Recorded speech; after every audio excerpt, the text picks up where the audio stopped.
Bienvenidos a Horizontes Cercanos, un programa de la Universidad de Educación a Distancia que cuenta con el apoyo de la Fundación Fomento Hispania y que pretende acercarles realidades del mundo del trabajo, de la economía, de las relaciones sociales que van a afectar en gran medida a la construcción de la sociedad en futuro. Hoy en Horizontes Cercanos vamos a analizar cuál es el papel que puede desempeñar el sector financiero, el sistema financiero, los intermediarios, los bancos, en la construcción de un modelo sostenible, en la sostenibilidad. Para ello contamos con tres personas. A mi derecha, José Ángel Moreno, que es vicepresidente de Economistas sin Fronteras; Inés García Pintos, que es la directora de Responsabilidad Social Corporativa y de Innovación en CaixaBank; y Luis Ruano, que es inspector del Banco de España. La primera cuestión va dirigida a Luis y es el sistema financiero como desencadenante de la crisis, de la reciente crisis, de la última crisis, tanto en primera instancia financiera y luego económica, pues ha sido ampliamente analizado. Incluso el Banco de España tiene un informe muy amplio sobre cuáles fueron los factores que desencadenaron esa situación de crisis, pero cabría preguntarnos si después de las lecciones aprendidas se han generado los instrumentos y las herramientas necesarias para evitar la especulación en el ámbito financiero, las inversiones de ámbito especulativas, y que no volvamos a caer en un colapso, en una crisis de carácter financiero. Además, hoy en día, con la cantidad de dinero que hay en circulación a través de las políticas por parte de los bancos centrales, ¿no? ¿Cuáles han sido las decisiones que se han tomado en el ámbito del supervisor, del regulador, para evitar estas situaciones de crisis? Bien, bueno, primero tengo que decir que yo aquí no represento al Banco de España, vengo a título absolutamente personal, soy un inspector en activo, pero una parte importante de la crisis no estaba en el banco, estaba de excedencia. Dicho esto, lo que yo diga tiene que ver con mi opinión, nada más, y no va en ningún momento a sacar a relucir algún tema de secreto profesional.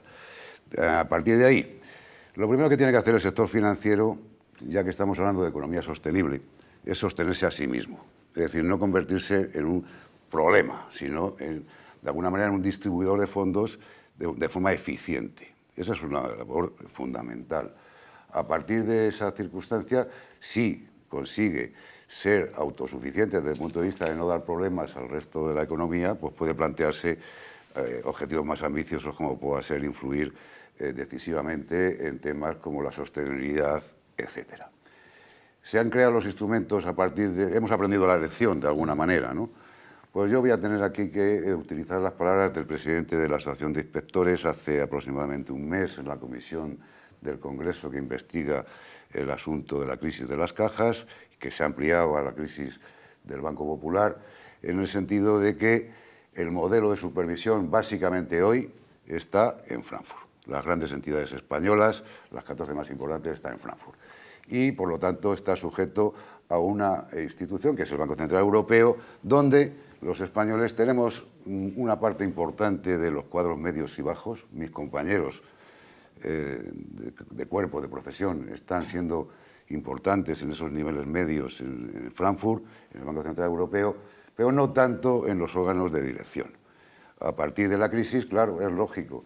Si hemos tenido una crisis que ha implicado tener que pedir ayuda al resto de Europa, a la famosa Troika, que por cierto hay que decir que la Troika es no solo el Fondo Monetario Internacional, no solo el Banco Central Europeo, sino la propia Unión Europea. Si hemos tenido que recurrir a su apoyo, pues ahora eso nos ha pasado factura en forma de no tener presencia real en los órganos de gobierno. Bueno, real sí la tenemos, pero no al nivel que correspondería a la cuarta economía y a presencia en el euro. A partir de ahí, ¿tenemos la lección aprendida? Pues yo creo que no. Yo creo que no, y apoyo en esto, como digo, la intervención del presidente de la Asociación de Inspectores en el Congreso, en el sentido de que esa supervisión que se ha creado en Frankfurt no pone el acento, como se puso históricamente en la supervisión española, en la inspección española, en el tema de la calidad de los activos. Se ha hecho una revisión de activos antes del 2014, 4 de noviembre del 2014, pasan los grandes bancos españoles a depender en cuanto a supervisión de Frankfurt, del Banco Central Europeo, y ese modelo está siendo inestable. Inestable porque, no solo por la novedad del propio modelo en sí, sino porque quizás algunas prácticas de tipo revisor, de tipo auditor, no se están llevando a cabo con la firmeza, con la rotundidad que requieren. Normativa. La normativa es muy importante, pero más importante que la normativa es la voluntad de que se cumpla. Y la voluntad de que se cumpla depende de una voluntad política, en cierto modo, con una componente técnica, pero una voluntad política. Y esa brilla por su ausencia, porque hay unos intereses nacionales muy fuertes, hay unos intereses de grandes instituciones bancarias europeas y no europeas presentes, está la presencia de las grandes auditoras que, en palabras de Aristóbulo de Juan, que fue el primer director general que tuvo la nueva supervisión, la nueva inspección del Banco de España en los años 80, pues realmente no han cumplido su papel. Yo creo que para empezar, quizás con esto valdría. Sí, sí, has introducido muchos elementos, ¿no? La confluencia o la independencia de la supervisión y de los poderes políticos, que debe ser fundamental, ¿no? Aparte de que haya una regulación fuerte, ¿no? ¿Qué opináis? ¿Tenéis alguna opinión al respecto? Pues yo desde luego sí que me sumo plenamente, digamos, a la línea de reflexión de Luis.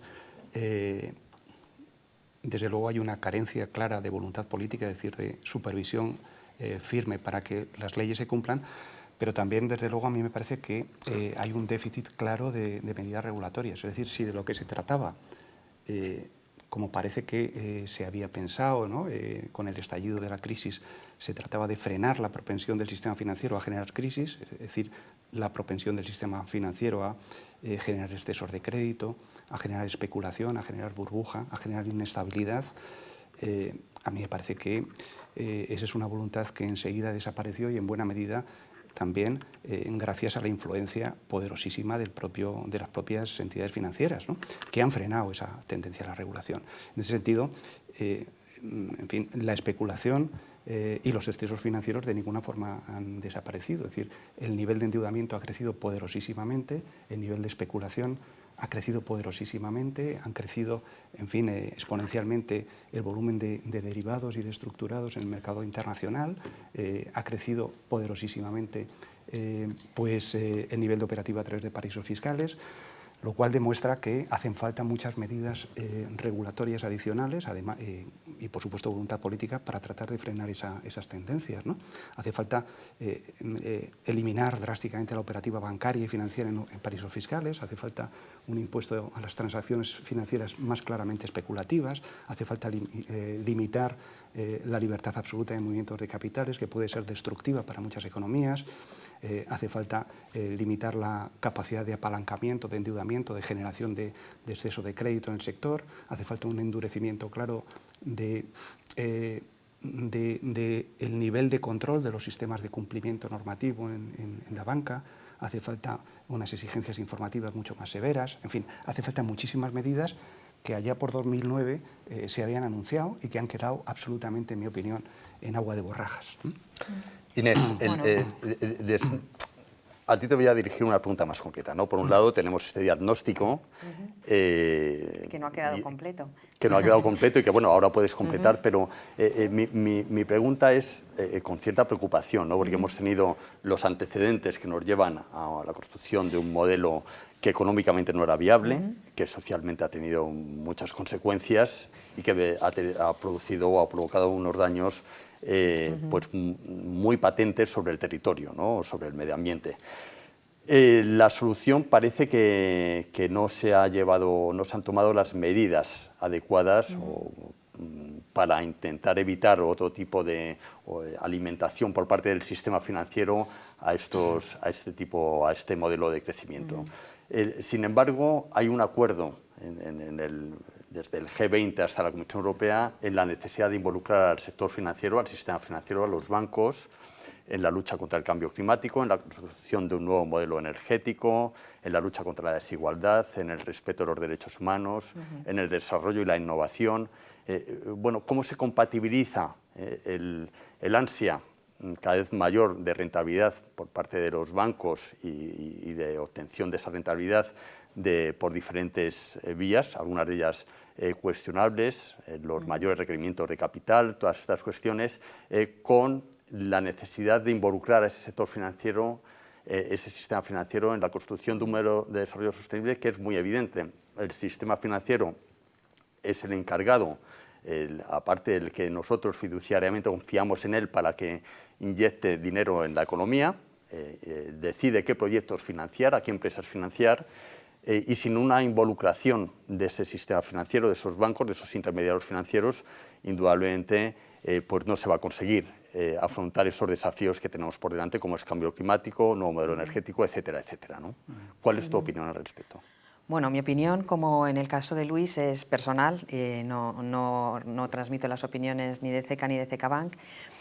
Y quería apuntar al diagnóstico que habéis hecho mis compañeros de mesa, que las entidades financieras han hecho un enorme esfuerzo por superar la crisis. Las entidades financieras españolas son entidades ahora solventes y rentables.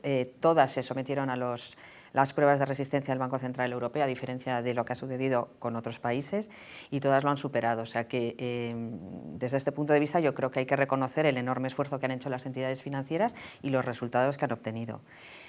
Respecto a la pregunta que me haces, indudablemente el sector financiero tiene que ser parte de la solución. Si en algún momento fue parte del problema, y en eso es incuestionable, lo que también es incuestionable es que tiene que ser parte de la solución, porque es un sector sistémico, es un sector que es absolutamente necesario para la economía, como se ha demostrado. Si funciona bien la economía; si funciona mal, pues la economía tiene problemas. Es como el aparato circulatorio de la economía, ¿no? Es el que transmite los excesos de ahorro a las necesidades de inversión, y esto es necesario para que el engranaje económico funcione.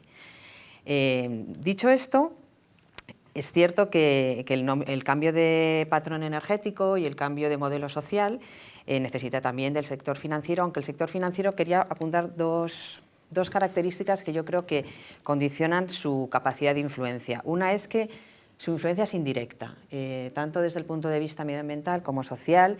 Los bancos, como tal, no tienen un impacto directo destacable. No somos entidades que emitimos CO2, ni que contaminamos las aguas, ni tampoco somos entidades que contratamos niños o que tengamos unas prácticas laborales particularmente indeseables, ¿no? Nuestro efecto es siempre indirecto. ¿A quién financiamos y en qué condiciones financiamos?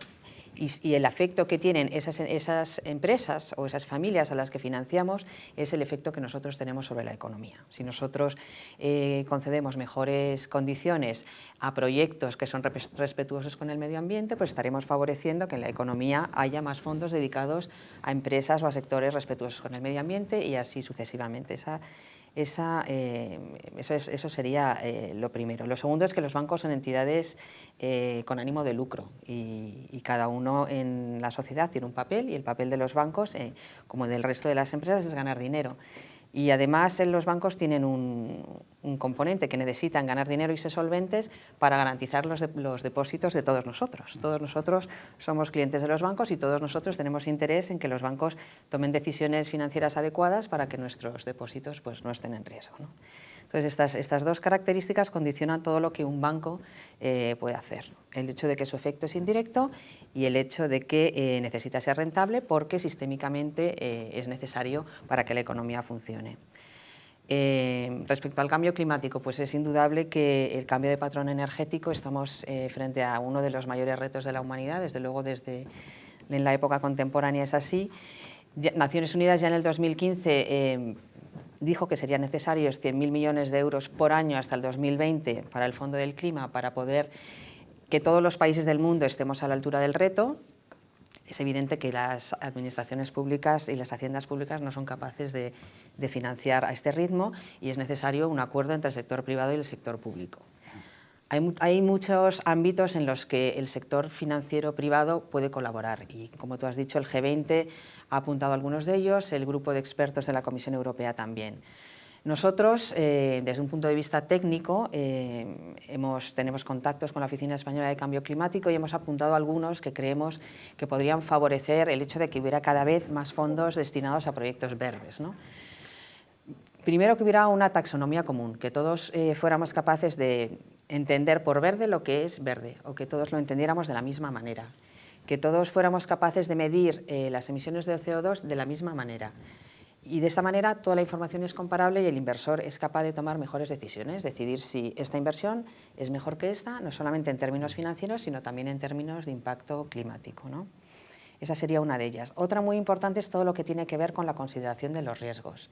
Si los analistas financieros incluyen en su análisis el riesgo ambiental o el riesgo de cambio climático, y este tratamiento de este riesgo no está, digamos, no tiene un tratamiento favorable y tiene un coste en términos de capital elevado, pues es indudable que dificulta la canalización de fondos hacia proyectos con un impacto ambiental positivo. Y en este caso, pues yo creo que el regulador, y no solamente el español, el europeo, es algo que tiene que considerar. El medio ambiente es un riesgo sistémico, además de ser un riesgo individual de crédito, y como tal se debería incluir en el mix de riesgos desde el punto de vista prudencial y desde el punto de vista de análisis de riesgos. Por apuntar o por clarificar, las entidades financieras están sometidas a una regulación que las penaliza, por así decirlo, en cuanto al nivel de dinero que tiene que aportar el banco en los créditos que realiza en función del riesgo, ¿no? Cuanto más riesgo, más dinero tiene que aportar, más capital tiene que aportar el banco. Y eso se apunta como una de las posibles soluciones, ¿no? Que se considerasen riesgos más allá de los financieros en la penalización del capital, ¿no? En el cumplimiento de ese coeficiente de solvencia. solvencia. Que no estuvieran tan penalizados o que no estuvieran penalizados como otros riesgos que no tienen un impacto positivo por el otro lado, ¿no? Y esto es fundamental, porque si en términos de coste de capital no tienes un incentivo, pues digamos que toda la asunción del riesgo medioambiental lo asume la entidad financiera. Y yo creo que esto se ha apuntado ya en el G20, se apunta en el grupo de expertos y yo creo que es determinante, ¿no? Y otro punto que también creo que vale la pena poner sobre la mesa es que es necesario que la administración pública también esté comprometida con el cambio climático y no solamente en declaraciones, ¿no? Es necesario que las políticas industriales y las políticas de I+D+I estén alineadas con las declaraciones que se hacen en favor del cambio climático, porque no se le puede pedir al sector financiero que tenga un tratamiento favorable a, digamos, empresas verdes, cuando las empresas marrones están siendo subvencionadas y, por lo tanto, se está mejorando su competitividad. Entonces, esto es algo que se debería alinear de una manera clara y determinante, ¿no? Coherencia de políticas, claro. O Exactamente. sea, no puedes pedir al sector financiero que financie empresas cuya rentabilidad puede ser cuestionable. Y claro, ahí siempre hay que buscar ese equilibrio entre la confianza que se presta a los bancos, que son entidades, comentábamos anteriormente, pues con una licencia, podríamos decir, una licencia pública, y que son las encargadas de salvaguardar los depósitos de los ciudadanos en general, ¿no? Y por tanto tienen que gestionar ese riesgo con la necesidad de involucrar al sector financiero en estos procesos. José Ángel, Luis, no sé si tenéis alguna opinión al respecto. Bueno, muy brevemente, yo estoy absolutamente de acuerdo con lo que ha dicho Inés, porque por la propia importancia, como decía Inés, del sistema financiero, su propia capacidad de orientar la dirección de todos los sectores de la economía, pues es no solo deseable, sino absolutamente necesario involucrarle, ¿no? en un modelo de desarrollo más sostenible, más responsable, más justo, ¿no? Ahora bien, a mí me parece que para esto no solo hacen falta recomendaciones y medidas de incentivo, sino que hacen falta medidas también más severas, ¿no? Hace falta, como decía antes, profundizar en una regulación y en una coherencia de política, sin duda, que induzcan al sector financiero a trabajar en esa dirección, porque lo que se está viendo a lo largo de las últimas décadas es, en mi opinión, justamente lo contrario, es decir, un alejamiento creciente del sector financiero, de la banca, de su función clásica de intermediación productiva, y una orientación cada vez mayor hacia concentrar su actividad en las transacciones financieras, en un negocio claramente especulativo que desde luego no tiene nada de sostenible, ¿no? En este sentido, no bastan con recomendaciones, no bastan con incentivos, sino que hay que aplicar un sistema de política de regulación muy diferente para el sector financiero. Bien, yo estoy de acuerdo, por supuesto, con mi compañera de la izquierda, con Inés, y dicho esto, tengo que decir que es que los flujos financieros internacionales no terminan con el papel de los bancos.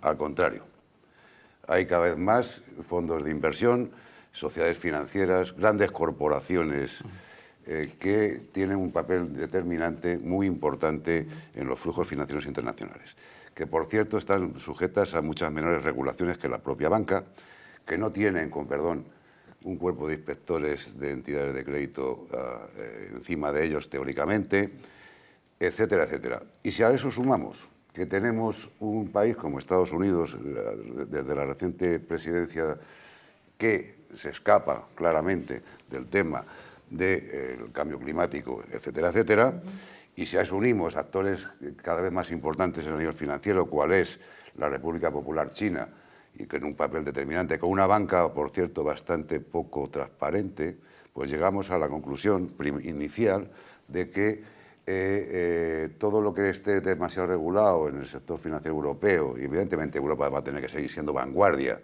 en temas de renovación, de pautas, de comportamiento, de responsabilidad social corporativa, por supuesto, es el papel histórico de Europa y debemos impulsarlo, pero sabiendo que hay otros actores en juego, que la libertad de movimiento de capitales ha venido para quedarse, que los temas de los refugios fiscales, de los paraísos fiscales, se han hecho avances, pero no es fácil controlar eso, que existe en España, afortunadamente, una comisión de prevención del control del blanqueo de capitales, que es el CELAC, donde están, por cierto, varios compañeros míos haciendo una labor importante, pero con unos medios limitados, y sabiendo que es que al fondo del tema está, el dinero no huele, el dinero no pesa, el dinero pasa desde las 8 de la mañana a las 8 de la tarde, puede haber pasado por 37 países, con sus diferentes regulaciones. A partir de ahí, ¿tenemos un gobierno mundial que dé coherencia a todo eso? No lo tenemos. Entonces tenemos que ser conscientes de dónde estamos y, por cierto, no siempre mayor regulación implica mayor bondad en los resultados. Primero porque tiene que haber un cuerpo dedicado a la supervisión de todo eso, que siempre va a ser humano y por lo tanto limitado, siempre. Yo creo que el problema de la crisis no ha sido un problema de medios, me asumo a la opinión de mis compañeros de la Asociación de Inspectores, no ha sido un problema de medios, ha sido otro tipo de problemas. Dicho esto, repito, estoy de acuerdo en el mensaje fundamental que ha lanzado Inés y, bueno, pues quedo a disposición.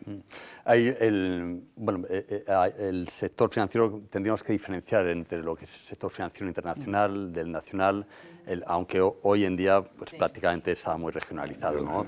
Pero sí que tuvo una responsabilidad muy explícita el papel de la banca española en ese modelo de crecimiento en los años de expansión, ¿no? O sea que muchas veces también miramos hacia afuera y desde aquí pues podemos, parece que el Estado, ya lo decía un sociólogo alemán recientemente fallecido, Ruisbeck, que los Estados pues cada vez tienen menos peso, pero esa corriente o ese mantra que existe en que el Estado tiene poca capacidad de acción, y es cierto que ha perdido o ha cedido parte de su soberanía, no conlleva una dejadez de las funciones que tiene encomendadas.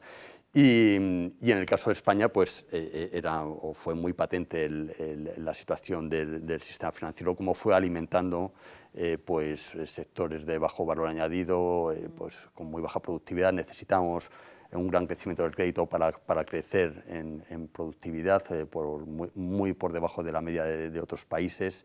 Y eso tuvo unas consecuencias, con lo cual, bueno, yo creo que sí se pueden hacer, se puede operar desde aquí, dentro de todo ese panorama internacional. Y ahí va mi tercera pregunta, y es, ¿qué pensáis sobre la creación de una banca pública que incentive, con un papel más explícito que la que existe actualmente, que el Instituto de Crédito Oficial, que incentive ciertos sectores productivos, ¿no? En el pasado contábamos con una banca pública muy especializada, el Banco de Crédito Agrícola, el Banco Hipotecario, el Banco Exterior, que están muy especializados en ciertos sectores de la economía y en proporcionar crédito a esos sectores de la economía, y que tuvo un papel en España, jugó un papel. No sé si opináis que podría ser un instrumento o una herramienta, o vuestra opinión es contraria a la creación de este tipo de entidades de carácter público hoy en día? José Ángel. Bueno, yo la verdad es que soy un ferviente partidario de la creación de un nuevo modelo de banca pública en nuestro país, ¿no?, como ya existen en otros, ¿no? Es decir, pese a toda la poderosísima retórica, ¿no?, que ha tratado de demostrar la ineficiencia de la banca pública, yo creo que la evidencia empírica de ninguna forma en fin, lo refleja, sino todo lo contrario, ¿no? En este sentido, a mí me parece que es indispensable una banca pública capaz de orientar, financiar preferentemente, sobre todo en las pymes, el equipamiento colectivo, infraestructuras necesarias para financiar un nuevo modelo de desarrollo, ¿no? La propia crisis ha sido, en fin, ha mostrado una evidencia, yo creo, indudable de cómo en periodos críticos se restringe radicalmente el crédito a las pymes. Todavía lo estamos padeciendo en nuestro país, ¿no? En este sentido, el ICO no basta, como se ha demostrado, ¿no? Porque es decir, hace falta un canal propio para que ese flujo de financiación llegue a donde se necesita, ¿no? Mucho más, pues cuando, como comentaba antes, pues el sistema financiero convencional se está alejando cada vez más de esa función de intermediación en la financiación a los sectores productivos, ¿no? Y se está centrando cada vez más en tareas de especulación financiera, y mucho más en países como en España, donde, en fin, yo creo que se han producido pues dos grandes debacles en el sistema financiero. Por una parte, la privatización de la banca pública, que era una banca que, con defectos como todo lo humano, pero que funcionaba yo creo que razonablemente muy bien, y yo trabajaba en ella y creo que en absoluto fue un modelo de ineficiencia, sino todo lo contrario. Y por otra parte, un segundo debacle tremendo, que ha sido, pues, en fin, el desastre y la destrucción de las cajas de ahorros, que han contribuido, pues, a que haya una carencia notable de financiación, sobre todo para las pequeñas y medianas empresas que quieren innovar y que quieren apostar por un nuevo modelo de desarrollo, ¿no? En este sentido, yo creo que hay experiencias en otros países que están reflejando cómo ese modelo de banca pública financiadora preferente a pymes está funcionando muy bien. Hay algún estado de Estados Unidos, como Dakota, donde está funcionando espléndidamente. Está funcionando muy bien la banca financiadora de las pymes en Alemania. Hay en Holanda un banco. Recientemente, hace no mucho tiempo, en Holanda creó un banco de inversión pública en Francia con este cometido y está funcionando, yo creo que razonablemente bien. En fin, por todas estas razones, a mí me parece que no solo es deseable, sino que es imprescindible en un país como en España, ¿no? Bueno, perdón. No, bueno, yo no sé si es necesario como tal una banca pública, pero bueno, para no entrar en el debate sobre la banca pública o no, lo que sí que creo que es necesaria es instrumentos de financiación públicos, vengan del ICO o vengan de una entidad financiera pública nueva. Me parece que son indudablemente necesarios, sobre todo en dos aspectos. Uno, yo creo que uno de los problemas que tiene la financiación de nuevas tecnologías y de nuevos patrones energéticos son los plazos. Los plazos son muy largos. Cuando hay un cambio de patrón energético o económico, se necesitan inversiones a muy largo plazo, y el sector financiero, incluso sus largos plazos, no son tan largos. Así que supongo que ahí haría falta algún tipo de instrumento financiero de público-privado o público que permitiera apalancar y alinear los largos plazos con los que maneja el sector financiero con los que son necesarios. Eso por un lado. Y luego, por un poco, el tema de los riesgos que he hablado antes, pues probablemente sean necesarios articular líneas de crédito o instrumentos financieros que cubran ese riesgo que las entidades financieras, como maximizadoras de beneficio, pues a lo mejor no pueden cubrir. O bien porque no hay mercado, o bien porque no hay escala suficiente, o bien porque a lo mejor es necesario financiar una asistencia técnica especializada. En fin, yo creo que sí que es necesario articular instrumentos financieros público-privados por estas dos razones. Si esto tiene que ser con una nueva banca pública en España, no estoy tan segura. Pero... Pues tomando la estela que has dejado, yo efectivamente creo que hay que matizar, como dice Inés, entre la necesidad de apoyos específicos a operaciones a largo plazo, que efectivamente todo el tema de la distinción de plazos entre el ahorro y la inversión es un tema fundamental en la banca. Dicho esto, yo que también trabajé en Argentaria durante un tiempo, tengo que decir que soy muy escéptico tanto en una especie de modelo de volver a los antiguos coeficientes de inversión, que es una interpretación posible de las palabras de Inés, cuanto a la creación de una banca pública 100% pública. Porque banca pública eran las cajas de ahorro. ¿Por qué la banca pública las cajas de ahorro? Porque eran de todos, eran de la comunidad autónoma, de la Diputación, etcétera, etcétera, y tenían unos consejos de administración que reflejaban el poder político del momento, dicho pronto y claro. En la medida en que las organizaciones profesionales financieras estén regidas por no profesionales y por gente que responde únicamente a criterios de tipo político, eso ya ha demostrado a dónde nos lleva. Dicho esto, eso no significa que el ICO no tenga un papel que jugar hoy. Ahora, como no está supervisado el ICO por el Banco de España, puedo decir con más tranquilidad que quizás habría que ver cuál es la composición de la cartera de inversiones del ICO.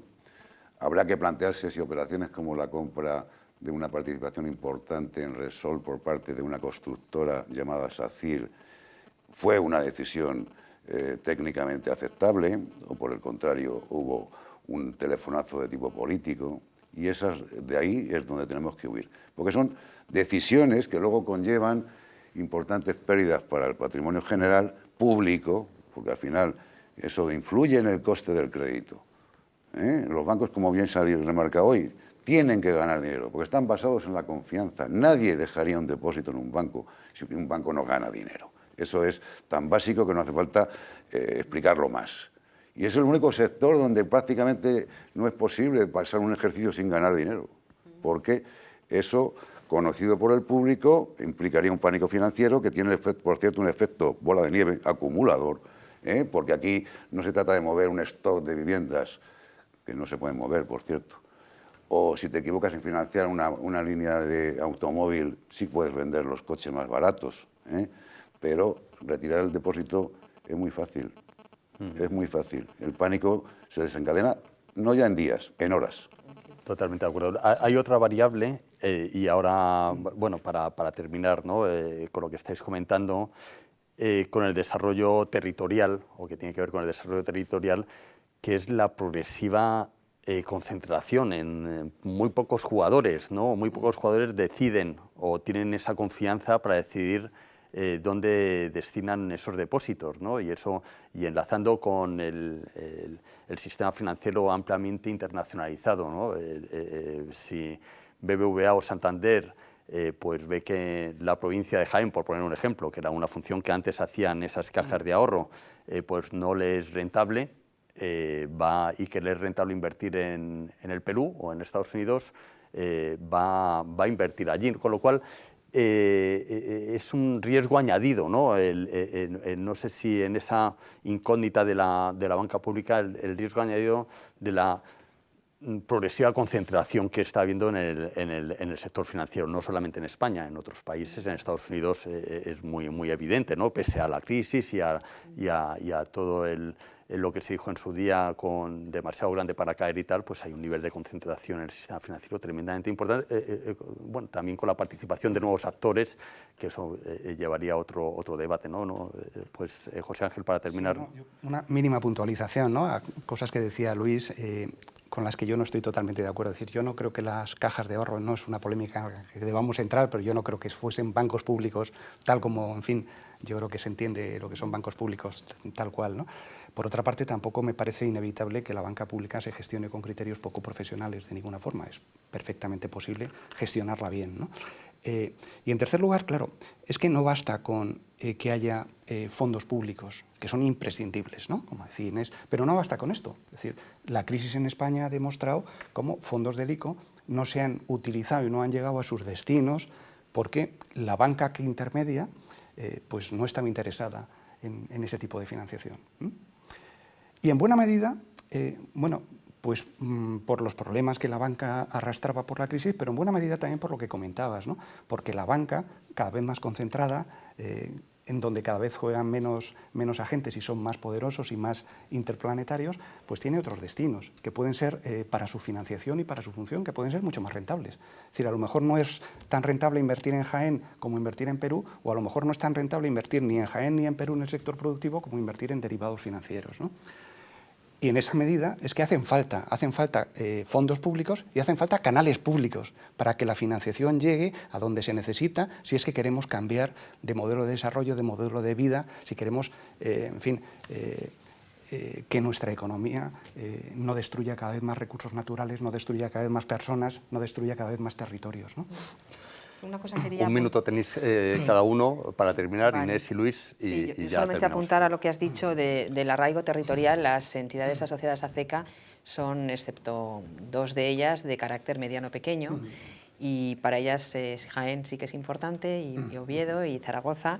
Y defiendo, y esta es una opinión totalmente personal, defiendo el papel que tiene la banca mediana en España, que es la banca que no está necesariamente radicada en Madrid o en Valencia o en Barcelona, la banca de proximidad, la banca de arraigo territorial, la banca que financia pymes y que está cercana a los problemas y que tiene sus sedes pues, en La Coruña, en Málaga, en Zaragoza, en Bilbao, etc. Pero que cada vez menos. Bueno, pero no.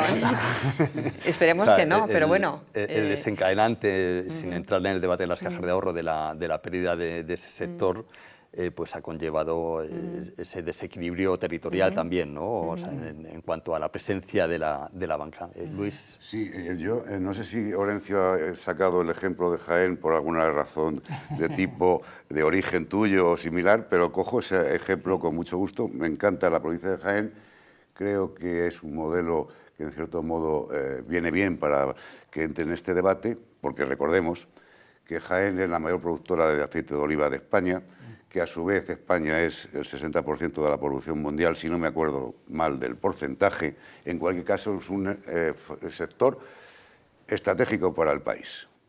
Y entonces yo voy a dejar más que una respuesta, una pregunta en el aire. ¿Debería esa banca pública que tiene en la cabeza nuestro compañero José Ángel montar una empresa que se dedicara a expandir el aceite de oliva como merece en los mercados internacionales, que por cierto ha recibido recientemente un ataque importante por parte de las autoridades actuales norteamericanas en cuanto al comercio?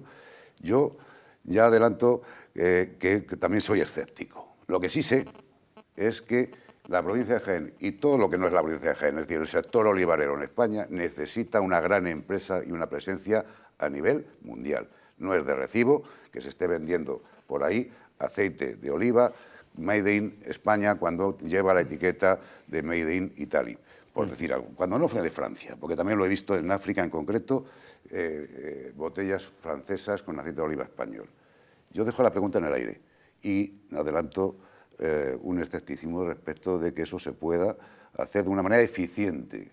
Es verdad, y reconozco, que el sector olivarero y el sector financiero, en cierto modo también, no ha dado respuesta a esta necesidad estratégica de la economía española, porque al final el sector financiero efectivamente canaliza el ahorro hacia la inversión, pero hacia la inversión rentable y recuperable, porque si no se recupera, pagaremos todos, y los primeros que pagarán serán los ahorradores.